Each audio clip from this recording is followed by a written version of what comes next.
What's going on, YouTube? It is John Willett from High Homes Real Estate here in Rhode Island with our YouTube channel, Living in Rhode Island. Check out our YouTube channel, Living in Rhode Island, and our other YouTube channel, Living in New England, where we go over some of the best real estate content there that we have to offer. That link will be down in the description. Guys, today is a very special day. I am here with the one and the only, the lone man, Zach Sprague. How we doing? Good. How are you, my friend? Good, man. Thanks for having me on. Smash that like button, by the way. Please do it. Please do it. We feel inadequate if you don't like this video. Takes 2 seconds. It takes 2 seconds. It's free. Yep. You know. But let's get into this video, guys, before we go too much off on a tangent. Our topic today is the top 3 towns in Rhode Island to move as a youngster. Yep. Right? I'm not talking about 5, 10 years old, folks. No second homes. No second. Zach, strictly the first.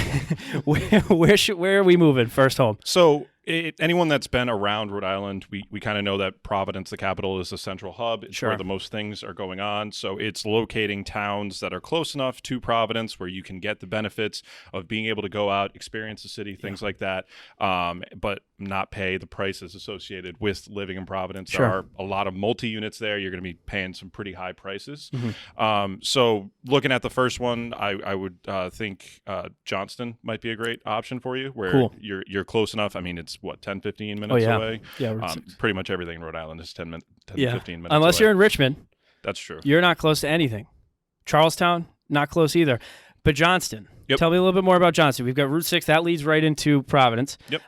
It's really quick. I speak from experience. I live in Johnston. If you've watched some of our previous videos about Johnston, you will know that I am from Johnston. With that being said, what does Johnston have to offer, Right. particularly to the younger crowd, other than the good prices? I know we're going to go mainly into Providence for our entertainment. Yep.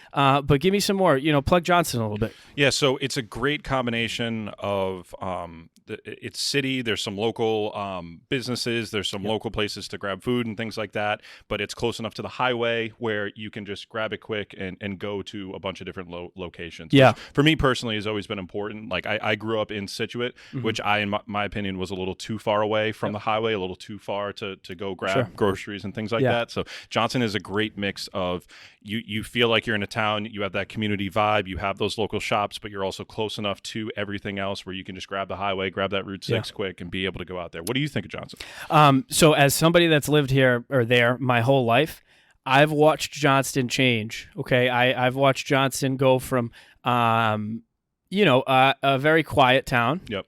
Very, very quiet with not too much going on. You have your stores. It was almost like an extension of Scituate where you don't really have much going on. We always had a little bit more going on than you guys. Yeah. But really the lively nature of the town of Johnston has started to develop over the last 15, 20 years, where you see a lot of big companies now coming in. You see Route 6, Hartford Ave, Atwood Ave is the hub, so to speak, in Johnston, where you're going to find the majority of your goings on and happening.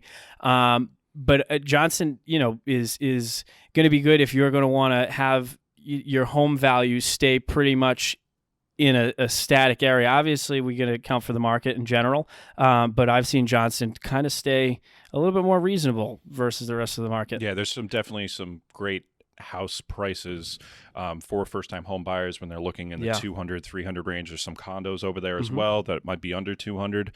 So yeah, it does give the first-time home buyers some great options and flexibility to be able to put in competitive offers on homes because, like you said, the market's crazy right now. So you need to put in competitive offers on Exactly. And a big part of Johnston here, what makes it so appealing to the younger crowd is the proximity to Providence. So naturally, Providence is going to be one of our cities on the list as well. Providence is divided into a bunch of different sections, some much more expensive than others, some where we wouldn't even be talking about first-time home buyers entering into the market, unless, you're pretty qualified. If you're qualified as a first-time home buyer and that's where you're looking. Some places would just be straight-up investors. Yeah. Exactly. So a big thing that a lot of young people are doing is house hacking. Can you tell me, as a lender, the benefits of house hacking and why Providence might be a good place for young people to do that? So yeah, house hacking is a great idea for first-time homebuyers, for pretty much anybody. It's purchasing a multi-unit property, living in one of the units, Yep. and then renting out the other spaces. Yes. Myself personally, I purchased a 2-unit in East Providence. I lived there for a year and a half, and it was a great financial decision because it helped me pay my mortgage. Sure. And now moving out of the space, it's paying the mortgage in full, and the property is appreciating in value, as well as you're collecting rent from multiple tenants. Sure. Absolutely. And was that your first purchase? Yes. First home. Yep. So there you go, folks. The house hacker himself, Zach Sprague, did it in East Providence. I don't think we're going to dive too much into East Providence right now in this video, but that's another good spot, for people who are entering into the market. It's similar to Johnson, where you're going to have pretty reasonable pricing regardless of what's going on there, but probably a little higher, but yeah. A little bit higher, yeah. A lot of what's going on in East Providence is the same effect that's happening in all of those towns, where you're seeing the city bleed into these towns. Yeah, and absolutely. raising value as well. Absolutely. Just one more quick thing on purchasing a multi-unit as your first purchase. Yep. Owner-occupied properties, in terms of interest rate, in terms of down payment, they're going to be structured completely differently. Okay. So if you're purchasing a 2, a 3, a 4-unit property, you're talking about 15 to 25% down, which isn't going to be feasible possibly for the purchasing your second home or investment or things like that. It's more difficult, obviously, than a first-time home buyer or somebody who's purchasing the property intends on moving into it, where you're talking about 3.5% down, 5% down, just different options, as well as lower interest rates, which, I mean, I know we've mentioned this a couple times. Rates are going up, and they're going to continue to rise most likely. So it is just something of note that it's important, and it's a good financial decision to house hack, Sure. as John puts it. Yep. And if you want to know a little bit more about your buying power in the market, I know a guy. His name's Zach. He's sitting right here. Please just reach out to him. His contact information will be down below. For our third town on the list, folks, we're going to be analyzing Warwick. And Zach seems like he knows what he's talking about. Warwick. So take it away, Zach. Yeah, so it's similar to Johnston, where it has the feel of both a community where you have cul-de-sac neighborhoods, things like that. There's a great strip of businesses on there. They're not mom and pop shops, obviously. Yeah. You're talking Is about your Bald Hill Route 2? Yeah. You're talking about your Best Buys, your Targets, things like that. Duluth. It is a great space for buying and shopping and things like that.